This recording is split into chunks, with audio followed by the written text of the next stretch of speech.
누가복음 5장은 단락별로 나누어서 말씀을 깊이 묵상할 수 있어야 되는데, 오늘 저는 한 포인트만 이야기를 하면, 예수님이 제자들을 부르셔요. 5장에는 예수님이 베드로와 야고보와 요한, 그리고 또 레위, 이런 제자들을 부르시는 장면이 오늘 5장에는 나와 있거든요. 이 제자들을 부르시는 장면 속에서 오늘 우리 주님은 이 어떻게 부르시냐 보니까, 베드로에게 이야기하는 것이 깊은 데로 가라 그러잖아요. 깊은 데로 가서 그물을 던지라. 밤새 수고하여도 아무것도 하지 못한 베드로, 이게 자기의 전문가잖아, 어부니까 자기의 전문성을 가지고도 밤새 수고하여도 아무것도 얻지 못한 베드로에게 예수님이 부르시는 것은 깊은 데로 가라 그러는 거예요. 깊은 데 가서 그물을 던지라 이러거든요. 이게 진짜 뭘 이야기를 하냐면, 우리의 이성과 합리적인 방법으로 세상을 살아가고 있는데, 우리 주님은 그것을 떠나 말씀의 세계로, 이 말씀 지금 하는 거예요.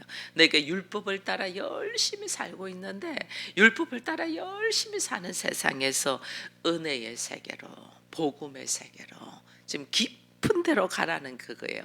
눈에 보이는 세계에서 눈에 보이지 않는 깊은 데가 어디예요? 하나님의 나라로.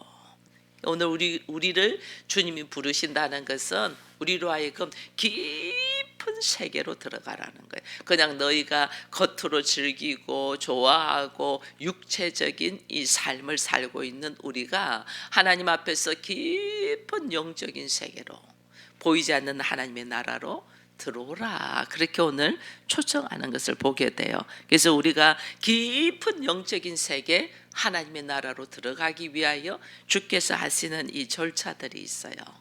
그래서 어떻게 우리가 깊은 세계로, 보이지 않는 이 하나님의 나라로 들어갈 수 있나, 그것이 오늘 5절에 베드로가 한 게 있잖아요.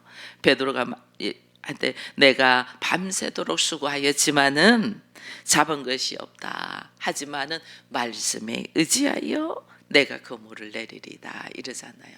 하나님의 나라로, 깊은 영적인 세계로 우리가 들어가기 위해서는 반드시 말씀에 의지하여 이래 되는 거예요. 그래서 우리는 교회를 다니고 예수를 믿는다는 것은 내가 사망에서 생명으로 옮기는 이 엄청난 역사가 일어나는 거잖아요. 이것이 뭐냐면 깊은 하나님의 나라의 세계로 들어가는 거예요. 근데 내가 하나님의 나라, 내가 육체를 가지고 이 몸을 가지고 사는 사람이 어떻게 내가 깊은 하나님의 나라로 세계로 들어갈 수 있냐? 그거는 말씀에 의지하여. 말씀에 의지하여 듣고 끝나는 게 아니죠. 말씀에 의지하여 내가 그물을 내리리다 이러잖아요. 말씀에 의지하여 내가 순종하리라. 여기서부터 역사가 일어나는 거예요. 말씀에 의지하여 순종할 때 우리가 보이지 않은 하나님의 나라, 이 부활의 역사가 뭔가를 경험하게 돼. 이게 지금 밤새 수고했는데 한 마리도 고기를 못 잡았는데, 말씀에 의지하여 깊은 세계로 들어가기 위하여 내가 순종을 딱 했더니 고기가 2배에 가득 찰 정도로, 이게 엄청난 역사가 있잖아요. 이게 지금 내가 살고 있는 보이는 세계의 이 모습과 보이지 않는 하나님의 나라의 모습이 이렇게 다른 거예요. 여러분, 우리가 어떻게 사망에서 생명으로 옮길 수 있겠어요? 하나님 나라의 깊은 세계로 들어가는 거예요. 들어가는 첫 번째 관문이 말씀에 의지하여 순종하는 거예요. 내가 말씀에 아직까지 하나님을 만난 적이 없다, 아직까지 내가 하나님의 역사하심을 경험하지 못했는데, 이거는 말씀에 의지하여 순종해 본 경험이 없는 거예요. 그냥 내 생각으로 행동한 게 아니고 도무지 아닌데 하나님의 말씀에 의지하여 내가 한번 순종을 한 사람과 하지 않은 사람의 차이점은, 이게 하나님의 나라를 경험할 수가 없는 거예요. 그래서 말씀에 의지하여 순종했더니 지금 여기 보니까 하나님의 나라를 경험했다. 이 하나님의 나라를 다, 하나님의 나라가 있구나, 말씀의 세계, 보이지 않는 깊은 영적인 세계가 있구나 하는 것을 쫙 경험될 때 나에게서 이게 나가는 행동들이 있어요. 그게 뭐냐면 나는 죄인입니다예요. 이게요, 이 베드로가 지금 그 고백하잖아요. 예수님이 해서 고기를 엄청 많이 잡으니까 베드로가 8절에 시몬 베드로가 이를 보고 예수의 무릎 앞에 엎드려 주여 나를 떠나소서 나는 죄인이다. 와, 내가 도무지 감당이 안 되는 세계를 본 거죠. 도무지 감당이 안 되는 세계를 딱 보면서 예수님 앞에 무서운 거죠. 두려움이 딱 처음으로 경험되는 거니까 자기의 상식과 지식과 경험과 전통과 모든 것을 동원해도 도저히 생각할 수 없는 모습이 딱 일어나잖아요. 그러니까 이게 두려움이 쫙 오죠. 그러니까 예수님께 나를 떠나달라는 고백과 함께 그분 앞에 내가 설 어떤 모습도 없는 거 알고 나는 죄인이라고 고개를 딱 숙이는 거예요. 그래서 우리가 주님 내가 죄인입니다는 이 고백이 주를 경험하고 하나님의 나라를 발견하고 내가 죄인이라는 걸 아는 자와 아무것도 모르면서 나의 행동의 삶의 불편함 때문에 내가 참 못나서 내가 죄인이야 하는 거하고는 완전 차이가 있어요. 그래서 우리가 회개를 해도 내가 예수가 누군지를 알고 그 사랑의 크신 사랑을 깨닫고 회개를 애통하며 회개하는 자와 그냥 내가 잘못했네 앞으로는 그러지 말아야 되겠네 하고 회개하는 자는 차원이 다르는 거예요. 깊은 영적인 세계를 들어가냐 들어가지 않냐가 달라요. 근데 문 앞에서 껄쩍껄쩍하고 발을 디뎠다 놨다 하는 사람하고 그 안으로 쑥 들어가는 사람하고는 달라요. 그래서 이 새벽을 깨우며 하나님의 말씀을 사모하는 우리 설교품의 성도 여러분들은 깊은 세계로 초청하는 그리스도의 음성을 듣기를 축원드립니다. 음성을 듣고 끝나는 것이 아니고 말씀에 의지하여 순종하여 하나님의 나라가 있음을 딱 경험하고 그 경험과 함께 내가 해야 될 것이 뭐냐면 나는 죄인입니다예요. 하나님 그동안 나의 살아온 모습이 너무 어리석네요. 어리석어도 말할 수 없이 어리석잖아요. 하나님은 나를 초청하여 부르셨는데 그 앞에 섰으면서도 또 조금만 환경이 바뀌면 또 뒤집어지면서 자기 생각대로 갔던 그 모습들이 얼마나 어리석어요. 나는 죄인이라고 고백을 쫙 하는 거예요. 그 고백과 함께 예수님이 베드로에게 하시는 말씀이 있어요. 10절 말씀. 무수하지 말라. 이제후로는 네가 사람을 취하리라. 그동안에 먹고 살기에 급급해가지고 고기 잡는 어부였다면 우리 주님이 깊은 영적인 세계로 딱 들어와서 고기 잡는 어부는 뭐냐면 나 먹고 살기 위해, 나 한 사람 먹고 살기 위해, 내 한 사람 먹고 내 가족 먹고 살기 위함이거든. 근데 사람을 취하리라는 말은 뭐냐면 사람을 살리는 사람. 어떻게 나 한 사람 살기에 이게 급급한 내가 어떻게 다른 사람을 살리겠어요? 근데 이게 깊은 영적인 세계와 그냥 보이는 세계를 사는 사람의 수준이 다른 거예요. 차원이. 사람을 살리는 모습. 사람을 네가 사람을 취하리라. 사람을 살리는 모습. 이 사람을 살리는 모습을 하나님께서 이것은 하나님의 세계고 하나님의 나라고 하나님의 역사하심이거든요. 이 하나님의 역사하심을 베드로에게 선포했다는 것은 다른 말로 나는 죄인입니다라고 고백하는 베드로의 죄를 용서했다 안 했다? 용서하시고 이랬다는. 이 주님이 나에게 사명을 주신다는 것은 나의 어리석고 부족한 이 죄의 모습을 용서하시고 시작되는 거예요. 우리는 이걸 알아야 돼요. 하나님께서 나를 가정 목회자로 세웠다. 이거는 하나님의 나라의 일, 사람을 취하는 일을 하나님이 선포하신 거거든요. 그러면 다른 말로 뭐예요? 나의 어리석고 부족한 죄를 하나님 뭐 하신다? 용서하셨다 이 말이에요. 용서하시고 사람을 취하리라. 사명을 허락하는 거예요. 깨끗이 씻고 거기다가 사명을 주시는 거죠.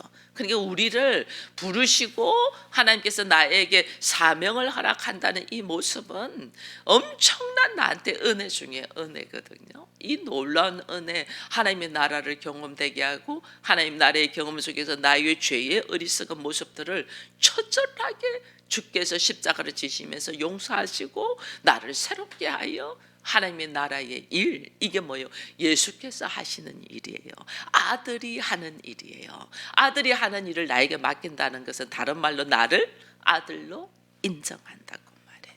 그래서 우리가 하나님의 자녀라는 표현을 쓰는 거예요.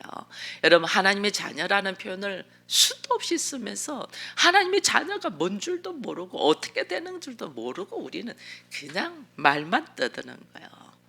나로 깊은 영적인 세계로 부르시고, 그 부르심 속에서 말씀에 의지하여 걸어가고, 말씀에 의지하여 걸어갔더니 나의 모습과 하나님을 발견하여 내가 죄인됨의 고백을 쫙 하고 나니까 하나님 그 죄사함의 용서와 함께 나에게 놀라운 하나님의 자녀로서의 권세를 허락하잖아요. 사람을 취하는, 사람을 살리는 일, 이걸 지금 하나님이 베드로를 부르시면서 우리에게 말씀하시는 거예요. 이거는 너를 사망에서 생명으로 옮겼다. 깊은 데를 하나님의 나라의 영적인 세계에 의하여, 이제는 우리는 눈에 보이는 이 육체적인 감각과 즐거움과 쾌락을 위하여 사는 사람이 아니고, 보이지 않는 영적인 세계 속에서 하나님의 나라를 바라보며 살아가는 자. 여러분, 하나님의 나라의 원리는 뭐죠? 십자가의 십자가. 하나님 나라의 원리는 예수께서 우리를 하나님 나라로 부르시기 위하여 십자가를 지셨잖아요. 이 십자가의 세계예요. 근데 이 십자가의 세계로 끝나는 것이 아니고, 십자가의 세계는 그런 무슨 세계다? 부활의 세계다. 이게 부활의 역사. 내가 원래 그 창세기 2장에서 하나님께서 우리를 만드시고 우리에게 주신 권세가 세상을 뭐예요? 정복하고 생육하고 번성하고 다스리는 권세를 줬잖아요. 우리는 어떻게? 내가 보이는 세계로, 육적인 세계로 살돼 있던 내가 이 세상을 어떻게 정복하고 생육하고 살아야 돼. 오직 말씀으로, 그리스도의 이름으로 사는 거예요. 말씀으로 살고, 그리고 생육하는 것이 사람을 살리는 일이에요. 사람을 살리는 일, 이게 생육하는 거예요. 번성하는 거예요. 생육하고 내가 그리스도의 말씀으로, 그리스도의 보혈로 살고, 그 다음에 번성하고, 내가 하나님 사람을 취하고, 그래서 어떻게? 다스리는 권세. 이게 창조의 능력이잖아요. 다스리는, 이것을 우리 하나님 지금 회복시키는 거예요. 이게 부활의 역사예요. 그러니 우리는 교회에 나와가지고 나 한 사람 어떻게 행복하고, 나 한 사람 안전하고, 나 한 사람 잘 먹고 잘 살려고 산다는 것은, 하나님이 나를 영적인 세계로 부르시고 내 죄를 사하여 주시고 내 죄의 사함과 함께 나에게 사람을 살리는 이 놀라운 이 부활의 역사로 들어가게 한다는 것을 모른다는 거예요. 이거는 뭐예요? 내가 주님 앞에 내가 철저하게 죄인된 고백이 없었다. 그 말은 다른 말로 무슨 말이에요? 말씀에 의지하여 순종하는 것이 없다는 거예요. 이게 말씀에 의지하여 순종하는 것이 이렇게 귀한 일이에요. 이 엄청난 나의 이 세계가 이 완전 가치관이 달라지는 거죠. 완전 달라지는. 그렇게 달라지는 가운데서 뭐 여러 가지, 주님이 뭐 나병 환자도 깨끗하게 하신 일도 있지만은 특별히 우리가 여기서 보는 것 중에 하나가 중풍병자의 모습이잖아요. 17절 이후에 중풍병자가 왔는데, 이 병자에게 하나님은 뭐 하냐면 제사함의 은혜를 지금 고백하잖아요. 제사함의 은혜. 이 중풍병자가 이제 제사함의 은혜가 있으니 그들의 믿음을 보시고 이래 돼 있거든요. 이제 이들이 완전 이 병 고침보다, 우리는 병을 고치기 원해. 우리는 눈에 보이는 것이 병들어 있는, 병 고침보다 하나님은 뭘 더 귀하겠냐면 죄사함이 더 귀하다는 거예요. 죄사함의 역사가 일어나야지 그 다음부터 다른 것들이 막 오는 거예요. 근데 사람들은 눈에 보이는 세계만 보니까, 주님은 영적으로 깊은 세계를 보고, 사람들은 눈에 보이는 세계면 제사함의 이게 아니고 병만 고쳐달라고 막 하죠. 근데 우리 주님은 그들의 마음의 중심을 보시고 죄사함의 은혜를 이 중풍병자에게 지금 하는 거예요. 이들의 믿음을 보시고 했거든요. 이게 죄사함의 은혜가 있고, 죄사함의 은혜가 있으면 그냥 이 병도 따라서 고쳐지잖아요. 그죠? 이게 병도 따라서 고쳐지는데 그것이 첫 번째 한 것이 믿음이죠. 믿음. 어떤 믿음을 받냐는 게 주님이 믿음을 보시고 이랬거든요. 어떤 믿음을 받냐는 거예요. 그 믿음이 나의 현실 속에, 나의 이 보이는 세계 속에 장애물이 착착 있잖아요. 중풍병자를 안고 업고 들어가려고 하는데 무리들이 쫙 있어, 장애물이 있어서 들어갈 수가 없어. 근데 이들이 지붕을 뚫고 들어가잖아요. 이 말은 뭐냐면 내 앞에 있는 환경의 장애들, 이것을 뚫고 들어가는 믿음이에요. 우린 조금만 환경이 어렵고 조금만 환경이 문제가 생기면 거기서 다 뒤로 나자빠져. 우리 주님은 왜 내가 그 장애가 있는데도 주께서 말씀에 순종하며 걸어가게 하냐면 그 장애물을 뚫고 들어가는 믿음이 있냐는 거예요. 그 장애물을 뚫고 들어가는 믿음이 무슨 믿음일까? 간절함, 절실함. 내가 간절하고 절실한데 장애물을 내가 어떻게 하겠어요? 여러분, 제가 병으로 죽어갈 때에 여기서 노임받기 위하여 하나님을 만나야 된다는 마음이 있었잖아요. 근데 아이가 어린아이야. 남편 직장 다녀. 아무도 봐줄 사람 없어. 어린아이가 나에게 장애물이 될 수 있어요. 남편을 혼자 두고 기도원에 들어가는다는 것도 말도 안 되잖아. 직장 생활한 남편을 두고. 수많은, 내 몸이 아파. 내가 부산까지 대전에서 부산까지 내려 몸이 아파서 바깥 출입하기도 어려운 내가 간다는 것이 자신이 없어. 수많은 환경적인 장애가 탁탁 있어요. 그러나 내 안에 주를 만나야만, 마지막으로 주를 만나야 되겠다는 생각이 간절했기 때문에 그 모든 것을 내려놓고 갈 수 있는 거예요. 그러니까 그 다음날 새벽에 하나님을 만나버린 거죠. 얼마나 간절했으면 그 어린아이, 갓난아이도 내려놓고, 남편도, 우리한테 가장 소중한 것이 가족이잖아요. 그 가족을 다 내려놓고 주를 만나야 돼. 내가 마지막으로 주를 만나야 되겠다. 주를 만나야 되겠다. 내 몸은 지금 부산까지 내려갈 기운조차 없는 몸인데도 가니 우리 주님의 나의 간절함, 나의 절실함, 이걸 보신 거죠. 그 다음날 새벽에 그냥 주님 만났다니까요. 주님 보시는 거예요. 우리의 믿음이 얼마나 간절한가. 조금 환경이 있고 조금 뭐가 부딪히면 뒤집어 넘어지는 그에서 무슨 간절함이 있겠어요. 그것을 초월하는, 모든 것을 초월하는 믿음이 있냐는 거죠. 우리 주님 그걸 보고 계세요. 나의 장애물이라고 생각하는 눈에 보이는 모든 환경을 극복하고 갈 수 있냐. 그게 이제 주님이 믿음을 보시고, 그 믿음을 보시고 우리 주님이 뭐하냐면 죄사함, 네 죄사함을 받았느니라 들고 일어나 가라고 하잖아요. 이 사람들은 그것 때문에 막 이야기합니다. 무슨 그런 말을 하냐고 막 이야기합니다. 그런데 주님은 네가 죄사함을 받았느니라 하는 말과 일어나 걸어가라는 말이 어느 것이 쉽겠느냐 하면서 가장 중요한 것이 우리의 죄의 문제인데, 이 죄의 문제를 해결하지 않고 우리는 환경적인 문제만 해결해 달라고 하는 거예요. 여러분, 이게 중풍병은요, 중풍병이 걸려 있으면 내가 혼자 스스로 대소변을 처리하기가 불편하잖아요. 뭐 팔다리가 다 들떠는데, 인간이 가장 고통스럽고 힘든 것이 스스로 대소변을 처리하지 못하고 누군가에 의지해서 이 처리될 때가 인간의 존엄성이 확 무너져요. 그래서 우리 그렇잖아요. 마지막에 죽기 전에 내가 내 몸을 건사하여 움직일 수 있는 몸이 되었으면, 누워서 가만히 누워서 남들이 대소변 다 처리해 주는 몸으로 살기는 원하지 않잖아요. 그죠? 이게 나의 이 살아서 이렇게 살아도 산 게 아니죠. 이게 전부 다 무너지는 것이 이게 중풍병이에요. 그래서 중풍병 안 들려고도 우리가 치매하는데, 치매는 정신적으로 문제가 되니까 다른 것도 뭐가 뭔지 모르는 거죠. 중풍병도 얼마나 본인은 고통스럽겠어요. 걸음도 제대로 안 걸어, 손도 제대로 안 돼.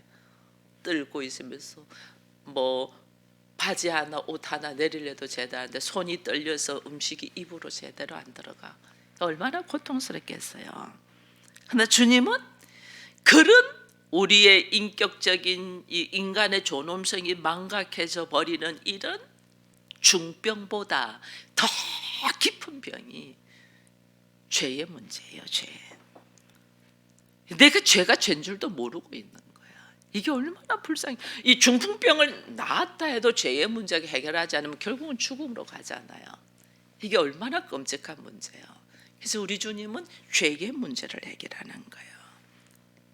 이 죄의 문제를 내가 죄인이라는 고백과 함께 주님이 우리에게 허락하시는 것이 그리스도의 보혈로 죄사함과 함께 우리에게 뭘 허락하냐면 성령을 주잖아요. 사도행전 2장에 보면 그런 말이 있잖아요. 베드로가 하는 말이 너희가 회개하여 죄사함을 받고 세례받고 죄사함 받아서 성령을 선물로 받아라 이랬거든요. 우리가 내가 죄인됨의 고백과 함께 죄사함과 함께 뭐냐면 우리 하나님이 나에게 성령을 선물해. 이 성령이 내 안에 들어와야만이 내 안에 새 생명이 있고 그 새 생명이 있어야만이 나를 통하여 사람을 살리는 일을 할 수 있어요. 그전에는 내가 그저 나 한 사람 안전하고 내 한 사람 편안하려고 살잖아요. 여러분 우리들의 수준이 얼마나 그런지 몰라요. 내 한 사람 안전하고 내 한 사람 내 한 사람 편리를 위하여. 보면 이게 교회가 이게 교회를 옮기는 문제도 있고 인테리어 하는 문제도 있고 다시 새롭게 하는 문제도 있고 하면요. 이게 자기 문제인 것처럼 차고 들어오는 사람과 뒤로 빠지는 사람들이 있어요. 내 문제 아니거든. 자기 문제인 것처럼 차고 들어오는 사람은요. 교회를 자기가 이 믿음으로 하나님의 일하심을 기대하며 걸어가기 때문에 그래요. 뒤로 슬쩍 빠지. 완전 달라요. 하나님은 이런 우리한테 사건을 준다는 것은 지금 우리를 보고 계신다는 거예요. 하나님의 일하심 속에 어떻게 하나님이 함께 동참하는가를 보고 하나님의 일하심을 막 기대하면서 놀라움으로 어떻게 동참하냐를 보는 거예요. 근데 우리는 그건 모르죠. 그냥 교회가 좀 깨끗하게 지겠다. 그럼 내가 좀 더 편리하겠다. 뭐 이런 것만 생각해요. 그런 편리함을 위하여 내가 어떤 기도를 하고 수고를 하냐는 거예요. 근데 우리는 그걸 생각 안 해요. 엄청나게 지금부터 기도가 들어가야 돼요. 제가 아마 이거 인테리어 공사 중에 고목사가 새벽 기도를 인도할 겁니다. 저 뭐 할 것 같아요? 엄청난 기도로 들어갈 거라니까요. 여러분 마찬가지예요. 뭐 새벽 기도 좀 이제 뭐 줌으로 들어가니까 편안할 거고 뭐 이런 생각은 엄청난 기도로 하나님이 허락하는 거예요. 더 기도해야 돼요. 집중적으로 기도해야 돼요. 왜? 우리에게 새로운 역사를 하나님이 준비하고 있으면 그 새로운 역사 속에 내가 들어가야 되잖아. 새 생명과 하나님의 나라를 취하도록 오늘 하나님이 우리를 통하여 일하신다. 그래서 우리가 죄가 뭔 줄 모르는 거예요. 죄라는 것은 내가 그동안의 인생의 주인으로 살았는 것이 죄예요. 내가 하나님처럼 알고 살은 것이 죄예요.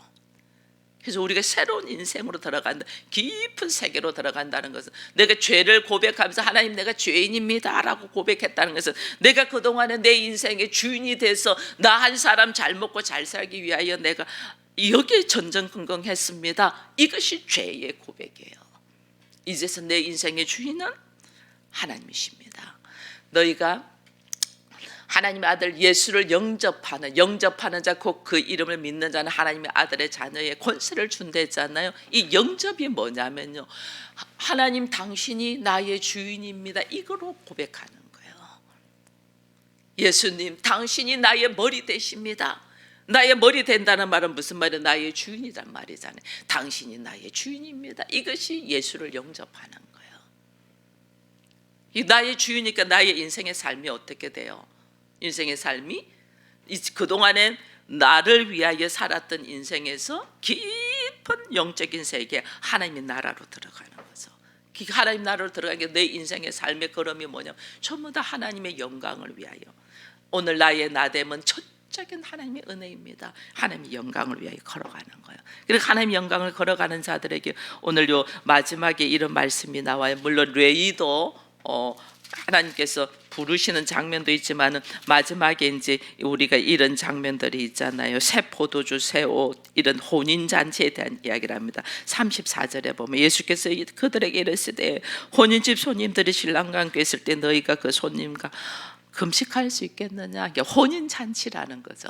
우리가 그리스도와 연합되어 신랑과 신부로서 혼인 잔치, 예수님이 나의 신랑이 되는 과정이에요. 이게 예수님이 나의 신랑. 이게 얼마나 예수께서 나를 영적인 세계로 부른다. 예수께서 나의 신랑이 되어서 신랑으로서 신부로서 걸어가는 거예요. 기뻐하는 이유가, 내가 기뻐하고 즐거워하는 이유가 예수가 나의 신랑이 돼 있는 거예요. 그래서 36절에는 그래서 뭐라고 이야기, 새 옷에서 헌 옷, 낡은 옷, 새 옷 이야기합니다. 이거 지금 오늘 이야기하는 거예요. 새 옷이 뭐냐? 헌 옷은 벗고 우리가 새 옷을 이제 입는데, 새 옷이 뭐냐? 이게 그리스도의 옷, 복음의 옷, 새 옷. 내가 왜냐하면 보이는 세계에서 보이지 않는 영적인 세계로 내가 초청받아 들어와서, 그러고 보니 나는 내 육신의 남편은 늘 눈에 보이는 남편은 원수와 같이 너무 부딪히고 사는 이 육신의 남편. 이 세계를 내가 이게 부딪히고 사는 이 남편과의 세계에서 하나 될 수 있는 것이 어떻게 되냐면 영적인 세계로 들어가서 예수가 나의 신랑 되심을 딱 깨닫고 그 예수가 신부를 살리기 위해서 어떻게 한 것을 우리가 깨닫잖아요. 나 같은 자가 그리스도의 신부가 되게 하기 위하여 어떻게 해서 예수께서 십자가에 쫙 죽으시잖아요. 그래서 내가 그리스도의 신부가 되잖아요. 이게 하나님의 나라에 보이지 않는 세계, 깊은 세계의 이게 가치관이거든요. 그럼 내가 보이는 세계에서 지금 어떻게 살아라는 거예요? 하나가 되기 위하여 내가 그를 어떻게 하나님의 세계, 십자가의 세계로 이를 하나 되게 하는 거예요. 그래서 내가 영적으로 딱 깨어 있고 하나님의 사랑을 경험하고 십자가가 뭔가를 아는 사람만이 보이는 세계에서 하나님의 나라를 누릴 수가 있는 거예요. 보이는 세계에서 너만 아니면 너 막 계속 이러던 우리가 어떻게 그리스도의 사랑을 딱 배우고 보이지 않는 세계에 대한 가치관으로 주님께서 나를 초청했잖아요. 초청해서 들어가 보니 나가 죄인이야. 너무 어리석어. 내 하나 잘 먹고 잘 살기 위해서 내가 왕이 되어서 내가 하나님 돼서 살은 이 인생의 모습에 회개를 쫙 하고 이제는 하나님이 나의 주인입니다. 그 고백과 함께 하나님이 나를 어디로 보내요?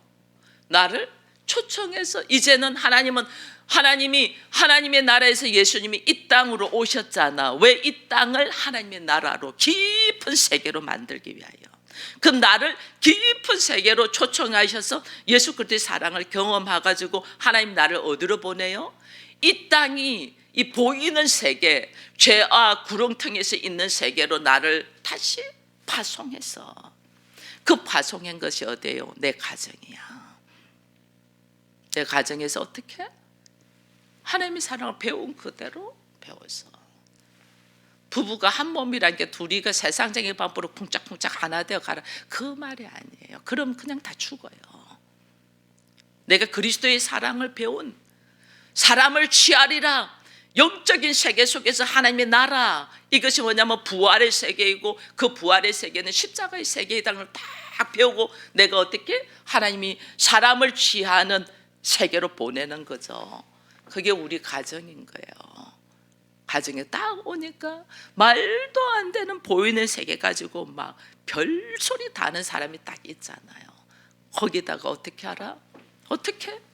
십자가의 세계, 영적인 깊은 세계가 되게 하기 위하여 내가 해야 되는 것이 뭐예요? 장애물을 뚫고 나가는 믿음을 가지고 말씀에 의지하여 오직 말씀에 의지하여 내 가정을 어떻게 하나님께서 일하실 것을 기대하면서 내가 걸어가는 거죠. 이것이 어떻게 내 가정이 어떻게 해요? 이게 또 깊은 영적인 세계가 되도록, 그래서 교회라고 선포한 거예요. 우리 가정이 교회, 깊은 영적인 세계가 되도록. 그 깊은 영적인 세계를 초청하신 분이 예수 그리스도고, 나는 예수를 통하여 그 깊은 세계에서 제사함을 받은 것처럼 나도 내 가정에 파송된 자, 네가 사람을 취하는 사람, 파송된 자로서 어떻게 깊은 세계가 되게 하기 위하여 내가 하나님의 나라의 원리대로 살아야 되잖아요. 하나님 나라의 원리가 뭐예요? 십자가의 원리. 그게 순종되는 거예요. 그게 오늘 그거를 누가복음 5장에서 주께서 깊은 데로 가라 하니까 그냥 베드로가 고기만 잡은 것만 갖고 하는 거는 유치원 아이들, 초등학교 아이들도 다 알아. 그 수준으로 있으면 안 돼요. 깊은 곳이 영적인 깊은 세계로 들어가기 위하여 오늘 하나님이 나를 부르셨다는 것을 보면서, 이 하나님의 은혜 속에서 우리가 그리스도의 옷, 새 옷을 입은 자로 나의 가정과 직장과 나의 생활면이 하나님의 나라 깊은 세계가 되게 하기 위하여 오늘 나를 부르신 그 하나님 앞에 깨어서 우리들의 걸어갈 바가 무엇인가를 우리가 깊이 묵상하며 오늘도 승리하는 우리가 되기를 축원드립니다.